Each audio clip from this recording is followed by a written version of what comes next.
Praise the Lord. கர்த்தருடைய பரிசுத்த நாமத்துக்கு மகிமை உண்டாவதாக.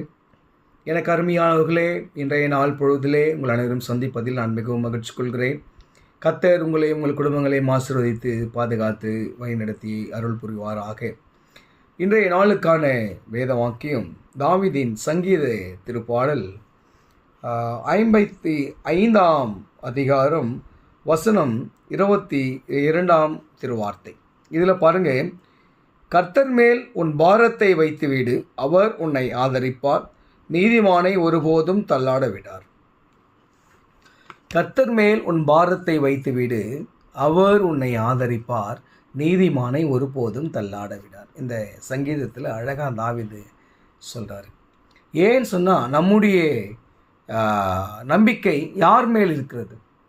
நம்முடைய நம்பிக்கை எதன் மேல் இருக்கிறது? பணத்தின் மேலேயா, வேலையின் மேலேயா, இல்லையா மனிதர்கள் மேலேயா, இல்லை நம்முடைய வேலை செய்கிற இடத்துல இருக்கிறதான அதிகாரிகளின் மேலேயா? இப்படி நம்முடைய நம்பிக்கை யாருடையதான் இருக்கிறது? தகப்பன் மீது, தந்தை மீது, இல்லை பெற்றெடுத்த பிள்ளைகள் மீது, உடன் பிறந்த சகோதர சகோதரிகள் மீது இப்படி நம்முடைய நம்பிக்கை இருக்குமானால் அது ஒரு நாளிலே நம்மை விட்டு அகன்று போகும். அவர்கள் நம்மை நம்ம என்ன பண்ணுவாங்க, தனியாய் விட்டுவிட்டு போய்விட காலம் வரும். ஏனென்று சொன்னால் அவர்கள் எல்லாருமே மனிதர்கள் பார்த்தீங்கன்னா தன்னுடைய சொந்த ஒரு ஆதாயத்துக்காக நடுத்தெருவிலே நிறுத்துகிறது உண்டு. அதாவது ஒரு அழகான ஒரு பாடல் உண்டு. நாம் துணையென நயந்தூரை சொன்னவர்கள் நற்றாற்றில் விட்டாரையாய் தனியனாய் ஆதாரம் நீதானையா என்ற பாடலில் அழகாக சொல்வார் பக்தன். நாம் துணையென சொன்னவர்கள், நான் இருக்கிறேன்னு சொன்னவங்க எந்த ஊரை சொன்னவர்கள் நட்டாற்றில் விட்டாரையா தனியனாய்.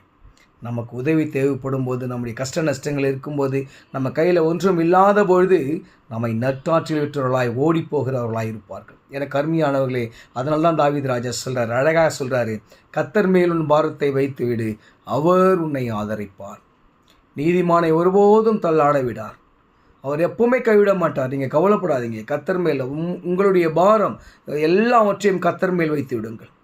கர்த்தர் உங்களை ஆதரித்து, உங்களை வழிநடத்தி, உங்களை ஆசீர்வதித்து பாதுகாத்து நம்முடைய வாழ்க்கையை மேல்மேலும் சிறக்க செய்வார். நான் உன்னை ஆசீர்வதிப்பேன், நீ என்னை நோக்கி கூப்பிடு, உனக்கு அறியாததுமான எட்டாததுமான பெரிய காரியங்களை நான் உனக்கு தருவேன் என்று சொன்ன ஆண்டவராகிய இயேசு கிறிஸ்து நம்மை போஷிக்க வல்லவராயிருக்கிறார்.